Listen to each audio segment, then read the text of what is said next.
The sun had slipped low behind the canyon ridges, leaving streaks of violet and gold bleeding along the horizon. Dakota, a seasoned Apache scout known for his silence and sharp instincts, guided his paint horse along the narrow trail, eyes fixed on the ground. The prints he followed were fresh 3 horses, all iron-shod, all moving with purpose. Horse thieves or hired trackers. Either way, men who did not belong this deep in Apache country. The canyon walls rose around him, tall and shadowed. The air smelled of dust, juniper, and the fading warmth of day. As he rounded a bend, his hand brushed the hilt of his knife, sensing something unusual. Smoke thin but unmistakable drifted from somewhere up ahead. He slowed his horse and listened, a soft crackle of fire. A quiet shift of gravel. A presence. Dakota dismounted silently and approached on foot. The canyon opened into a small clearing, half hidden by rock ledges. A lone fire burned there, casting a warm circle of flickering light against the cold stone. By it sat a young woman, hunched close to the flames as though trying to absorb what little warmth they offered. Her hair was wind-tangled, falling loosely around her face.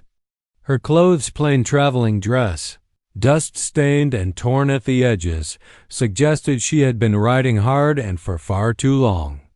She looked up when Dakota stepped into the light, her eyes wide, reflecting both fear and resolve, but she did not scream. She did not run out. She simply straightened her back, lifted her chin slightly, and stared at him as if she had expected someone to find her, but perhaps not him. Dakota noted the horse tied behind her, a sturdy mare that trembled with exhaustion. Whoever this woman was, she had ridden it past its limits. He remained silent at first, studying her with the careful patience of a man who had learned long ago that words were tools to be used sparingly. Finally she spoke. Her voice low, hoarse from disuse or crying he could not tell. "If you're tracking them," she whispered, "they're not far behind." Her fingers tightened around the blanket wrapped around her shoulders. The flames flickered across her face, revealing dark smudges under her eyes and an expression that wavered between defiance and desperation. Dakota took a single step closer, enough that the fire's warmth touched his legs. "Who follows you?" he asked quietly. She looked away, jaw tightening. For a moment he thought she wouldn't answer, but then she breathed out a trembling sigh. The kind of sound someone makes when deciding whether or not to trust a stranger with their fate. "It doesn't matter," she murmured. "I only need one night, just until dawn." Then, slowly, she lifted her gaze back to his. Something in her expression shifted, cautious, hope mixed with a plea she was too proud to voice outright. And then she said the words that would anchor the night in Dakota's memory forever. "I'll let you ride with me, but only tonight." He felt the weight of the moment settle between them. She was offering trust, but not promise. Companionship, but not safety. A fragile alliance forged out of necessity and fear. Dakota sensed she was hiding a danger greater than the trackers behind her. But he also saw something else, courage fighting with exhaustion. Her voice dropped even softer. "Please." A single word, almost swallowed by the crackle of the fire. Dakota inclined his head. "Tonight," he agreed, though something deep within whispered that the path he had just stepped onto would not end with sunrise. Not for her. And not for him. The moon climbed higher as Dakota and the woman rode beneath a canopy of jagged cliffs and wind-carved stone. Her mare struggled with every step, so Dakota offered her his stallion, a steady, sure-footed animal bred for long nights and uncertain terrain. She hesitated at first, glancing at him with a mixture of suspicion and something softer, perhaps gratitude she didn't dare voice. But when the mare stumbled again, she reluctantly accepted. Dakota walked beside the horse rather than riding. His pace was silent, efficient, but his mind churned with questions he could not yet ask. The woman kept glancing over her shoulder, every sound making her spine go rigid. Whoever pursued her had carved fear into her bones so deeply she carried it like a second skin. After nearly an hour, Takota finally spoke. "Tell me your name." A long silence followed, filled only by hoofsteps on gravel and the distant hoot of an owl. At last she answered, voice tight, "Elara." She said it slowly, as if uncertain whether she should have shared it. Takota nodded. "Elara." He let the words settle in the quiet air between them. "Why are you running?" Her breath caught. He could hear it, the small, sharp inhale of someone bracing against a blow. She clutched the reins tighter, knuckles whitening. For a long stretch of trail, she offered nothing but silence. Finally, she whispered, "I can't go back." Takota waited. He knew enough about hunted people to understand that silence often revealed more than words. She continued softly, "And I can't stay anywhere long. When dawn comes, I'll leave you, just as I promised." It wasn't just fear in her voice. It was self-punishment. She believed she was a burden dangerous to be near. Takota narrowed his eyes, studying her posture, the way she kept one hand pressed against her side as if something hurt. Injured, he noted quietly. And hiding it. He asked no further questions for the moment. They traveled another stretch of canyon, until the trail opened to a wide slope bathed in silver moonlight. The light revealed her more clearly, travel-worn dress torn at the hem, dirt smudged along her arms, and marks faint, but undeniable of hands that had grabbed her too roughly. Takota felt a slow burn rise in his chest. Whoever had treated her so had done so with intent. After a long silence, she suddenly spoke again, voice trembling. "They'll catch me if I stay with you. They've been following for days. I thought I could outrun them. They, always they. Never names. Never details." Takode lifted a hand, halting both of them. He scanned the distant ridge. Faint echoes, hoofbeats reverberated through the canyon. Closer now. Elara's breath hitched. "See? I told you. They're not far. Trackers?" He asked. Her eyes darted away. "Trackers, guards. Men paid to retrieve property." The last word hung in the air like poison. "Property?" Takota repeated, voice low. She shook her head vigorously. "Not anymore. Not ever again." There was fire beneath her fear rage tightly caged. Takota understood something important then. She was not only running for survival. She was running for dignity. He walked beside the horse again, slower this time. "You tell little," he said, glancing up at her. "But enough." Her lips trembled. "I'm sorry. For what?" "For bringing danger to you."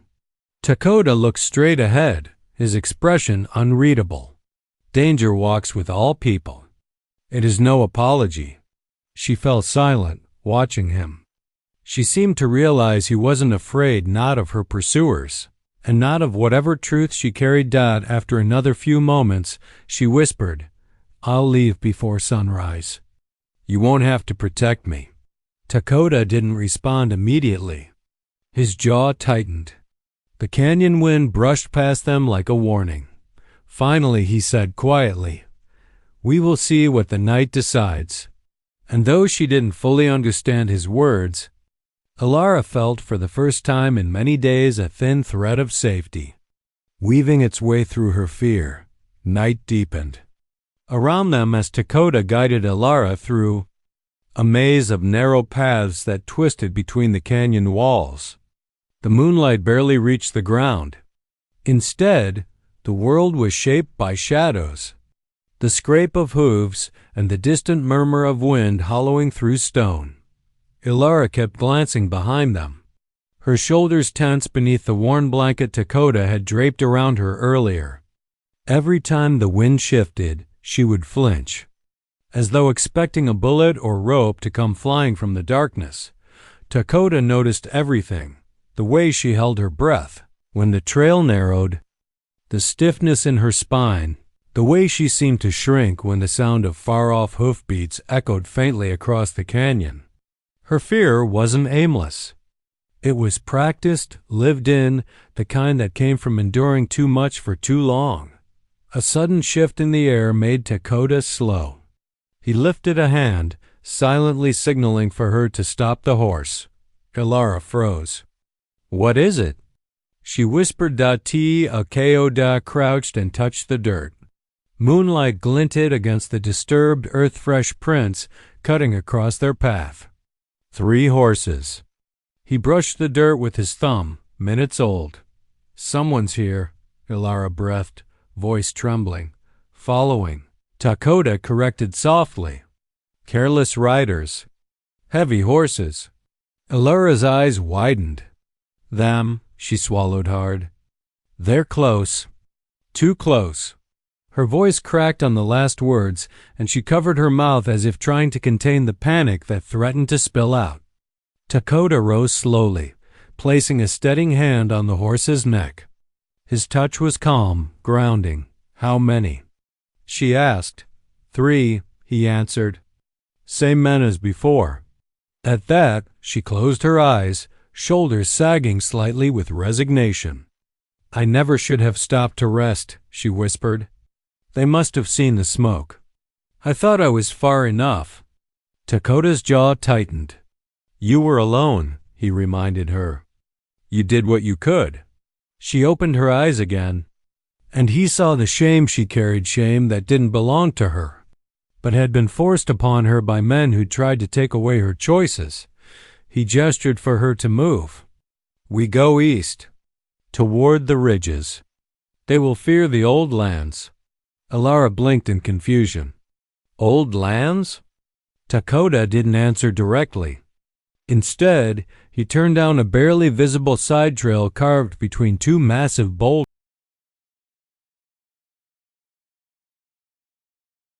Dakota didn't answer directly.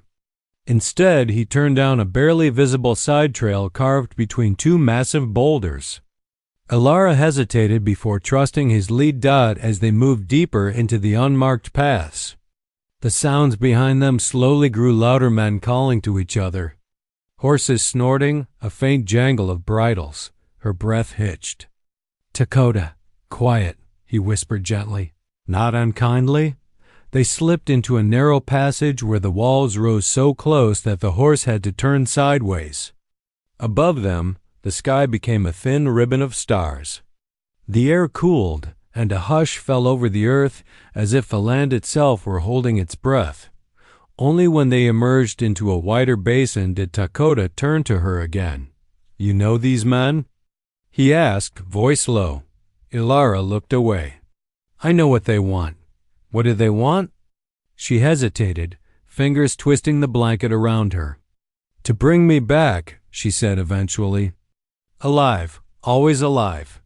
He noticed she never said why. "Not yet." Dakota's sharp gaze swept the ridgelines. "They push hard," he murmured. "But they do not understand this place. And you do?" "I was born to it." Ilara studied him then, truly seeing him for the first time, not just as a stranger who found her by firelight, but as a man who seemed to move through the wilds like a shadow, as though every stone and gust of wind whispered its secrets to him. "You're helping me," she said softly. "Yet you don't know who I am." Dakota glanced at her, unreadable. "I know enough. And what is that?"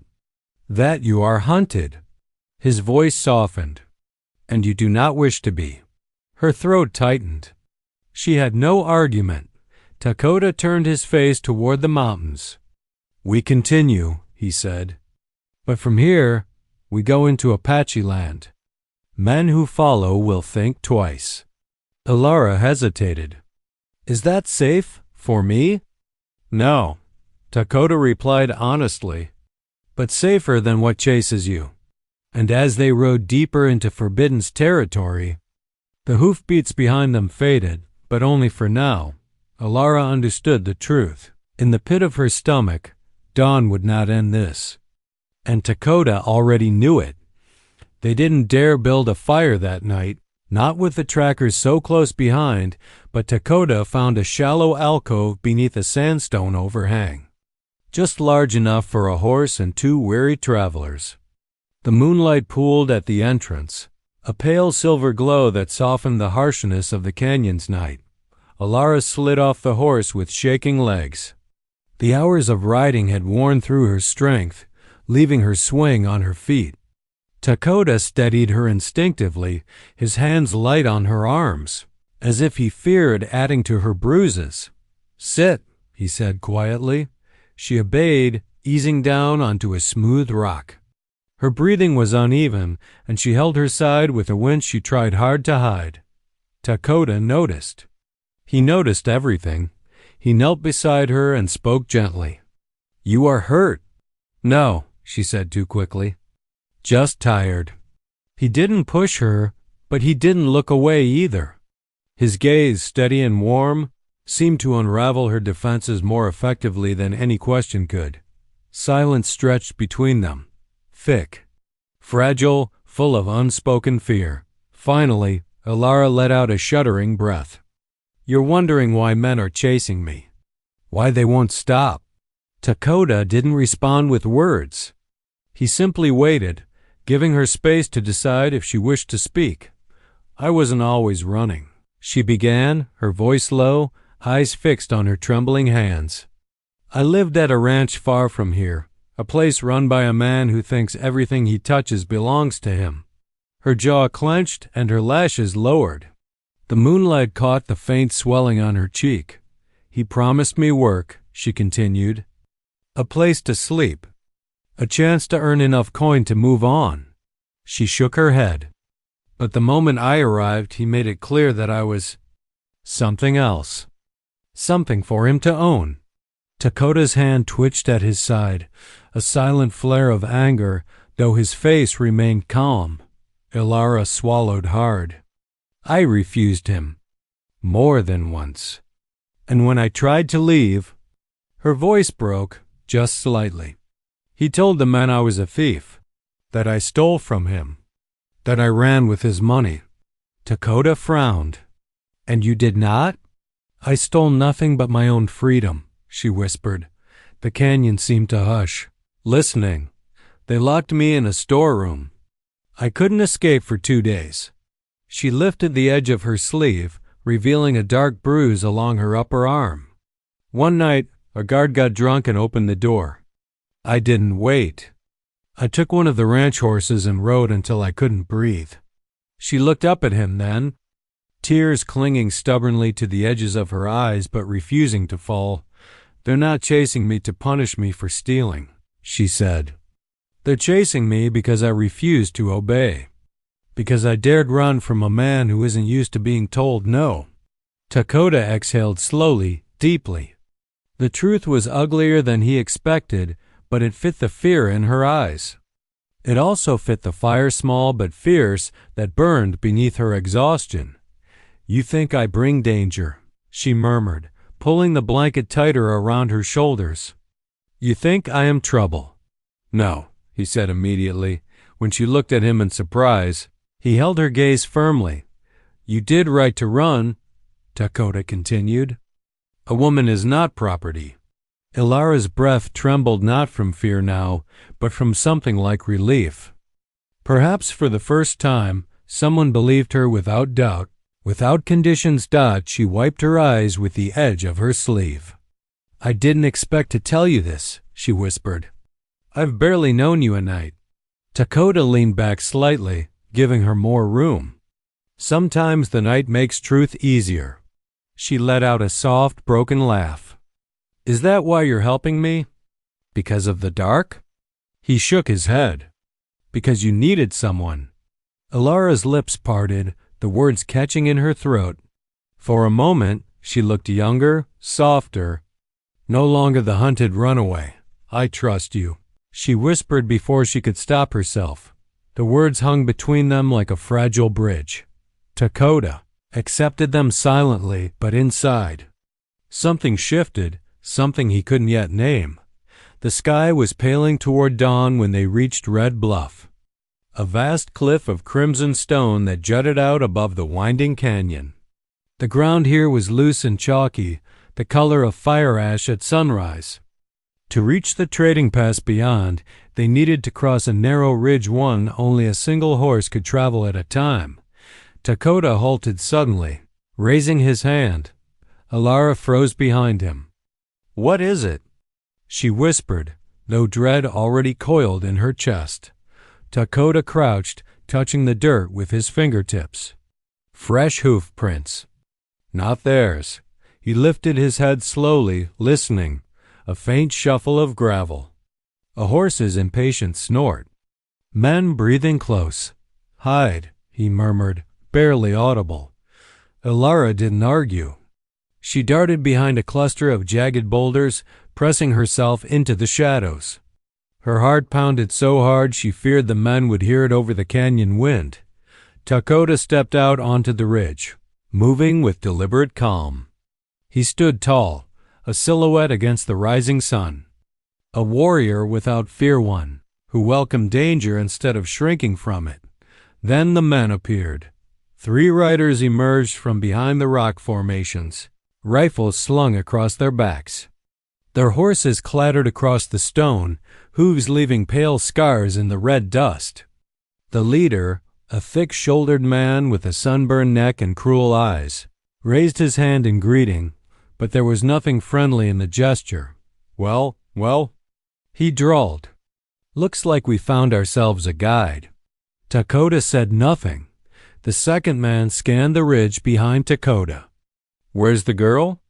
"The boss wants her back." The way he said it, like someone retrieving lost livestock, made Takota's jaw tighten. "You ride in Apache land?" he said quietly. "Turn back." The men laughed.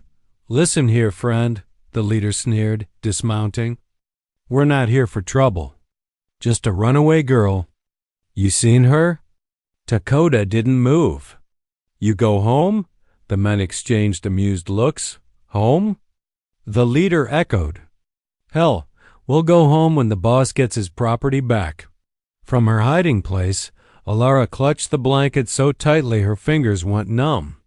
She dared not breathe. Memories of rough hands, locked rooms, and threats whispered in her ear surged back. Like a wave she couldn't outrun. The third man slid off his horse and stepped closer to Takota. He smirked. "Step aside, Apache. You can have your land after we take what's ours."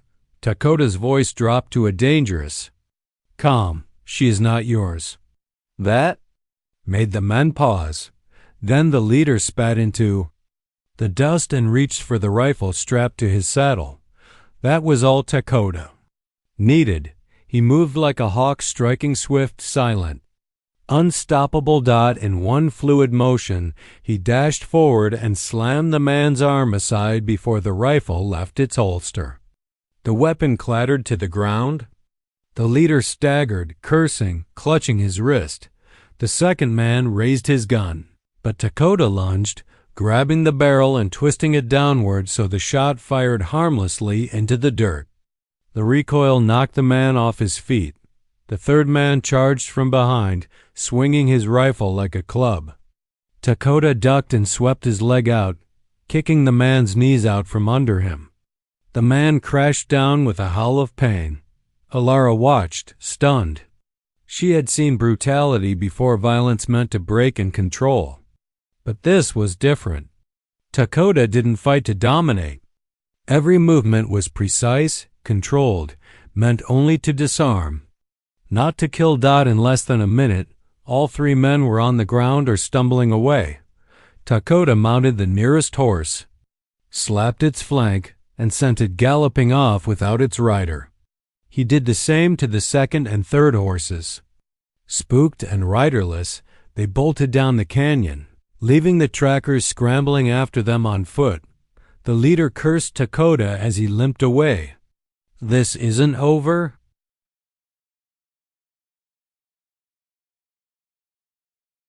When the echoes of the trackers faded, Alara stepped out from the rocks, her breath unsteady. "You could have killed them," she whispered. "I could have." Dakota agreed. But you didn't. No, his gaze softened. I don't spill blood when I do not need to. Elara felt a tightness in her chest she couldn't name. Gratitude, relief, awe, and something else, something warmer. Takodea extended his hand to her. Come, we must move. And as she placed her trembling hand into his, something in her knew she wasn't running alone anymore.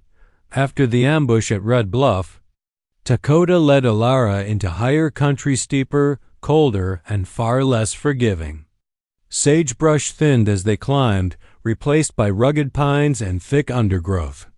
Clouds gathered on the horizon, dark and swollen, promising a storm before nightfall. Elara's voice was barely audible over the wind. Are we safe? For now? Dakota didn't lie. Safe from those men. Not from the land. She nodded, too tired to argue. Her body was wearing down. He could see it in the way she slumped in the saddle, in the weakness of her grip on the reins, in the way she pressed her arm against her ribs as if trying to hold herself together. When a distant rumble of thunder rolled across the mountains, Dakota made a decision. We stop, he said firmly. But if they catch up, they won't. Not tonight. He pointed toward a narrow gorge framed by two tall pines. There is shelter. Storm winds gusted through the trees as they approached a small cave tucked into the hillside, barely visible unless one knew where to look. Dakota ducked inside first, scanning the dim interior, then motioned her in. Elara nearly collapsed once she dismounted. Dakota steadied her again, guiding her to a flat patch of dry ground. Sit, he instructed softly. She sank down, shivering not from cold alone. Exhaustion, fear, and the fading adrenaline of the ambush all tangled together inside her. Dakota removed a small pouch from his belt and knelt beside her. Let me see your side. She stiffened instantly. I'm fine. Dakota raised an eyebrow, a knowing, unimpressed expression that made her cheeks warm despite the chill. You hide pain. That does not mean you are fine. Elara turned her face away. I've had worse. That is not comfort, he replied simply. That is survival. His voice low, steady. Certain softened something inside her she didn't realize she'd been clenching. Slowly, reluctantly, she lifted the blanket from her ribs. Dakota inhaled sharply. Dark bruises spread across her side. Deep purple and sickly yellow, the kind that came from being kicked or thrown hard. A faint cut, uneven and angry, traced along her lower ribs. How long? He asked quietly. 2 days before I escaped, she whispered. He was angry with me.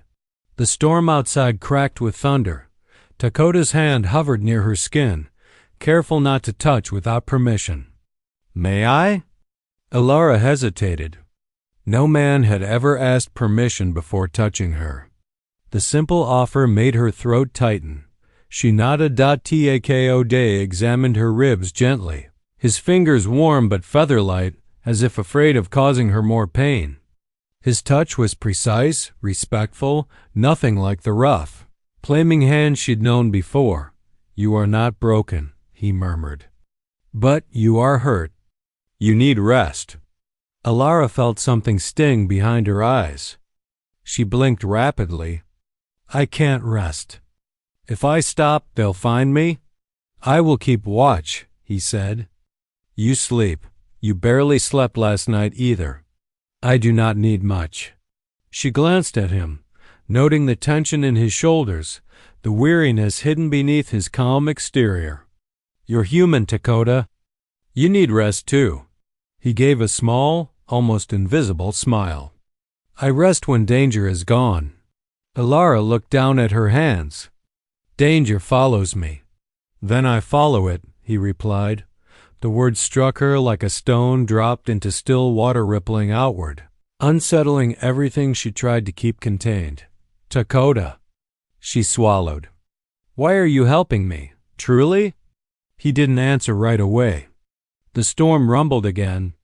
Rain began tapping against the rocks outside. Finally, he said with quiet certainty, "You asked to ride with me. Only for one night." His gaze held hers. "But a night is enough for truth." "What truth?" "That you deserve freedom." A pause. "And you are not meant to face this alone." Ilara's breath caught. The storm outside grew louder, but inside the small cave, something softer unfold, out of warmth, a trust. A fragile connection taking root. She whispered, "I'm afraid of tomorrow." Dakota adjusted the blanket around her shoulders. "Then tonight, you rest. Tomorrow can wait." And for the first time since her escape, Ilara allowed herself to believe she might live long enough to see more than tomorrow. By the time the first light of dawn broke over the ridges, Dakota and Ilara had descended into the heart of Apache lands.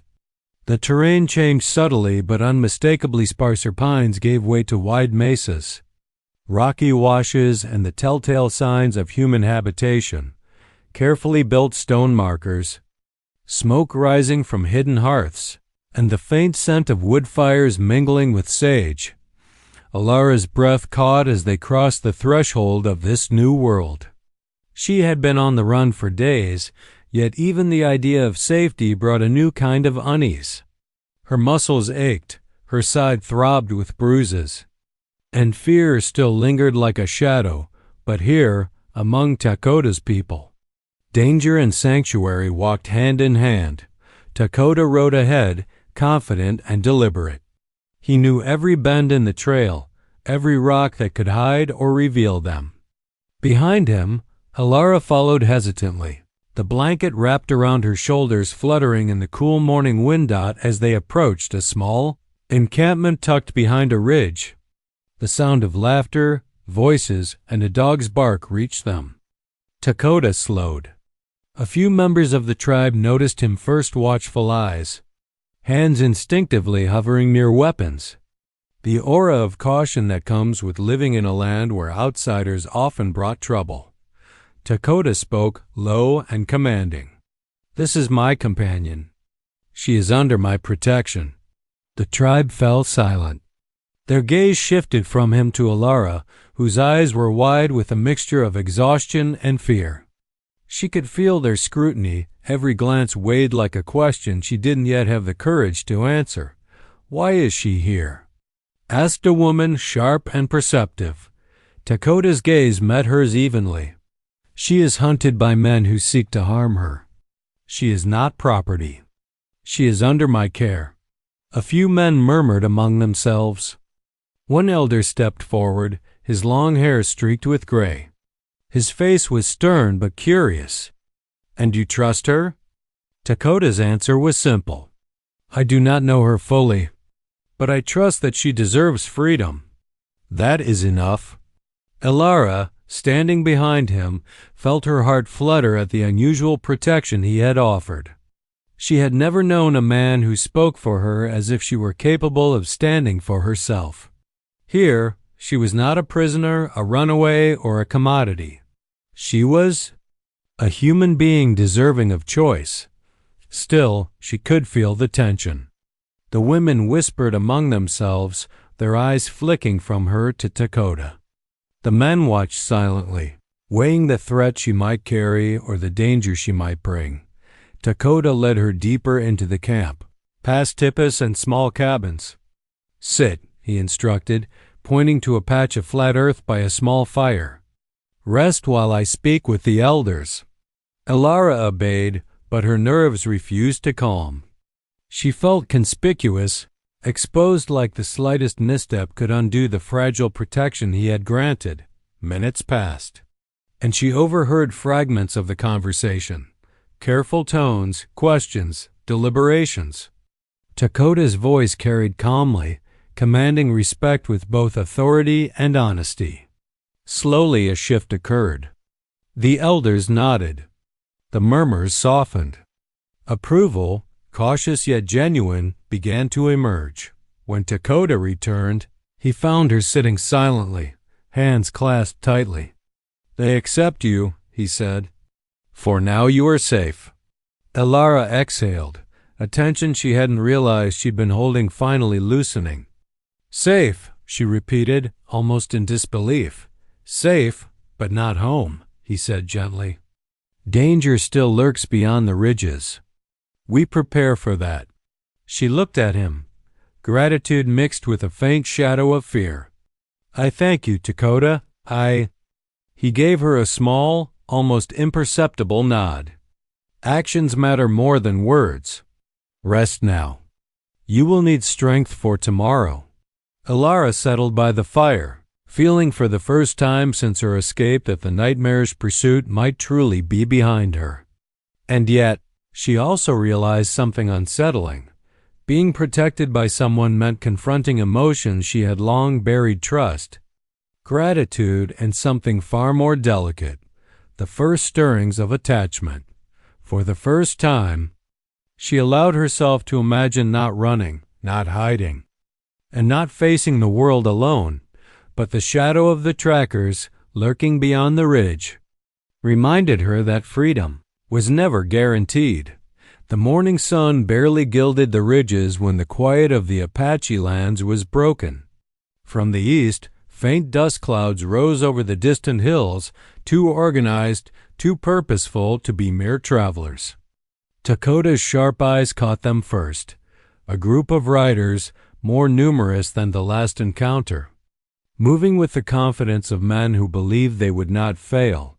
Elara, standing at the edge of the camp and taking in the rugged horizon, stiffened. Her breath hitched. They found us," she whispered. Dakota's expression remained calm, though the tension in his jaw betrayed the gravity of the situation.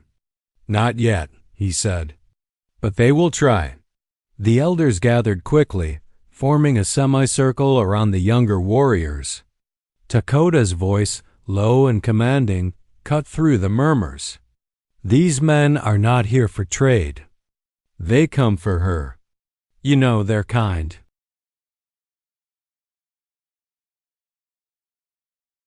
Elara shrank behind a fire pit, clutching the blanket Dakota had wrapped around her the night before.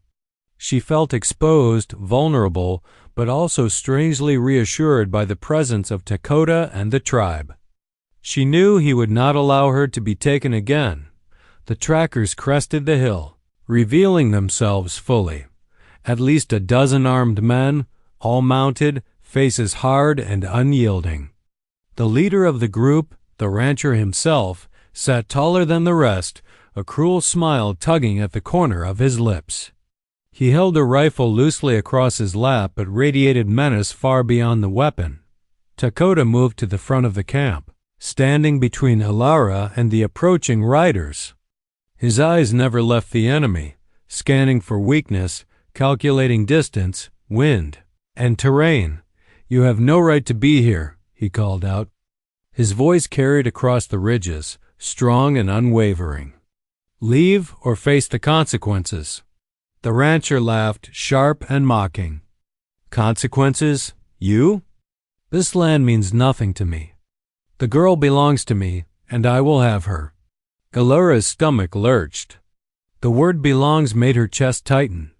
Dakota's hand rested lightly on his knife, not drawn yet, a warning of potential force. The tribe readied themselves quietly, archers on high ridges, warriors taking positions among the rocks. Dakota signaled to Elara, "Stay close and do not speak. Let me handle this." Elara's pulse raced, yet she obeyed. She realized something new. She trusted him entirely, not only with her safety, but with her life. The rancher's men dismounted and spread out, attempting to encircle the camp. Their arrogance was palpable. They had not expected resistance in these lands. Dakota remained still, observing. Then, with a subtle movement, he began to advance. Every step was deliberate, every glance measured. The rancher frowned, sensing a challenge he had not anticipated. "Apache trickery will not save her." The man shouted. Dakota's voice was calm, icy. "No trickery. Only truth. You will leave. or you will be exposed for what you are, a man who breaks the law to claim what is not his." The tension stretched like a taut cord. Elara could see it in the rancher's eyes, the flicker of doubt, the momentary crack in his confidence. Dakota pressed forward, stepping into open light, showing neither fear nor hesitation. Suddenly, a single shot rang out, not from Dakota, but from a hidden archer perched on a ridge. The bullet struck the ground near the rancher's horse, spooking the animal. Chaos erupted. The rancher's men scrambled, their formation breaking, shouting to regroup. Dakota used the moment to advance further, revealing the truth of their pursuit to the tribe. The girl was not stolen property, she was a human being. And any claim the rancher made was unlawful. Seeing themselves outnumbered and outmaneuvered, the men retreated down the ridge, shouting threats that dissolved in the distance. Elara exhaled, trembling, yet a small, fierce smile tugged at her lips. She glanced at Dakota. "You? You didn't just save me. You exposed him." Dakota's eyes softened. Freedom is not given lightly. Sometimes it must be claimed. For the first time, Elara felt a sense of genuine hope, not fleeting, not dependent on luck, but carved from courage and the steadfast presence of someone who would not abandon her. And she realized, with a rush of emotion, that the night she had agreed to ride with him was only the beginning. The ridge was quiet now, but the air was thick with tension. Dakota led Elara to the canyon rim, a place where the cliffs dropped sharply into the valley below, revealing the wild expanse of desert, rivers, and mesas beyond. From this vantage, the terrain stretched like a map of both freedom and danger. Elara clutched the blanket tighter around her shoulders. Though the trackers had retreated, the memory of the rancher's cruel voice still echoed in her mind. She glanced at Dakota, who stood tall and unwavering, his gaze fixed on the horizon. His calm strength made her heart beat faster, a mixture of safety and something she had never allowed herself to feel before. "Dakota," she whispered, hesitant. "Will they come back?" "They might," he said, voice low but steady. "But not today. Today, you are free from them." Elara swallowed, realizing she had spent days without a single moment of real freedom. Every step had been measured, every glance over her shoulder a reminder of captivity. She had known fear as a constant companion, but Dakota had brought her here high above the canyon, where she could see the world without chains. Then he spoke again, quietly. "I promised to keep you safe, but safety alone is not enough. You deserve the truth to be heard. Do you trust me?" She hesitated. Trust had always been a foreign concept, something reserved for strangers only when necessity demanded it. But she nodded, the faintest flicker of faith in her eyes. He gestured to the valley below. "This man, the rancher who pursued you, is not what he claimed. You were never property, never his to take." Elara's breath hitched. He said, "I had no choice." Dakota's eyes softened. "He lied. He tried to control you because he could not bear the idea of refusal. He broke laws, yes, but more than that, he broke the trust that any man owes a woman. He made fear your cage, but that cage is gone now." Tears blurred Elara's vision. I can't believe it. I thought I was doomed to run forever." "No," Dakota said firmly. "You are not doomed. You are alive because you fought and because you trusted enough to accept help. That is courage."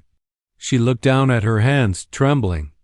"I've never felt safe before. Not like this. Not with anyone." Dakota stepped closer, his presence steady, comforting. "Then know this. Fear has no hold over you here. You choose your path from this moment. You may run, hide, or fight, but tonight you are free." A small breeze carried the scent of sage and wildflowers across the rim, and Elara felt something shift within her. For the first time, the hunted child inside her felt a glimmer of possibility. Takota's voice dropped softer, almost intimate. "You asked to ride with me. Only for one night. But sometimes one night changes everything. You do not have to face the next day alone." Elara turned her gaze to him fully, the firelight of memory from their first encounter still flickering in her mind. I want to believe that," she whispered. "You may," he said simply. "You may choose to believe it or not. The choice is yours. Always yours." For a long moment, silence fell. Only the wind and distant canyon birds broke the stillness. Then Elara finally spoke, her voice firm despite the tremor of emotion. "Thank you for not letting them take me, for showing me that I can be more than fear." Takota inclined his head, his usual stoicism softened by the rare vulnerability of the moment. "It was always your strength that kept you alive. I merely helped you see it." She exhaled, letting the tension in her body flow out like water over rocks. For the first time in days, she did not feel hunted. She felt alive, free. And as she gazed over the canyon, the vast horizon stretching endlessly before her, she understood something profound. Her story was no longer dictated by others. She could claim it, shape it, and perhaps slowly allow herself to open her heart as well. The rancher's shadow had passed. The canyon was hers, and Takota's quiet presence reminded her that she would never have to face it alone again. The sun dipped low over the horizon, painting the canyon in streaks of gold, amber, and crimson. The wind stirred gently through the ridges, carrying the scent of sage, earth, and distant pine. After days of running, hiding, and fighting for survival, Elara felt something she had never known before: quiet, safety, a fragile, precious sense of calm. Takota led her back to the small clearing where they had first met, the memory of that night's fire still vivid in her mind. She dismounted, her legs stiff but her spirit lighter. The blanket around her shoulders fluttered in the evening breeze. She turned to him, hesitant, yet emboldened by all they had endured together. "I said you could ride with me only tonight," she whispered, echoing the words from their first encounter. Her voice carried a softness, a vulnerability that had been buried under layers of fear and survival. Takota regarded her steadily, his dark eyes reflecting both warmth and unwavering strength. "Yes," he replied simply. "Only tonight, as you said." She swallowed, glancing at the canyon rim beyond, the vast expanse reminding her of everything she had been through and all that remained ahead. "But maybe I don't want only tonight," she said, her voice trembling with something between hope and uncertainty. Takota's lips curved into a small, almost imperceptible smile. "Perhaps tomorrow too," he said, his tone gentle yet deliberate. Elara's chest tightened. It wasn't just relief she felt, it was recognition of the bond that had formed between them in the crucible of danger. The nights of pursuit, the ambushes, the bruises and fear, they had forged trust, courage, and connection stronger than either had expected. For the first time, she allowed herself to imagine life beyond running, to imagine days where she could rest without fear, speak without restraint, and even laugh without guilt. "I don't know how to—" "Thank you," she whispered, eyes glistening in the firelight. "You do not need to," Takota replied. "Your survival, your freedom, that is thanks enough." She took a hesitant step closer, heart pounding. "I've always believed that no one could truly protect me. That trust was a mistake. But you—" her voice broke and she glanced away, ashamed of her vulnerability. "You've shown me that trust can be more than just a risk." Takota's gaze softened and he stepped closer to her, closing the small distance between them. "Trust is not given lightly," he said, "nor should it be.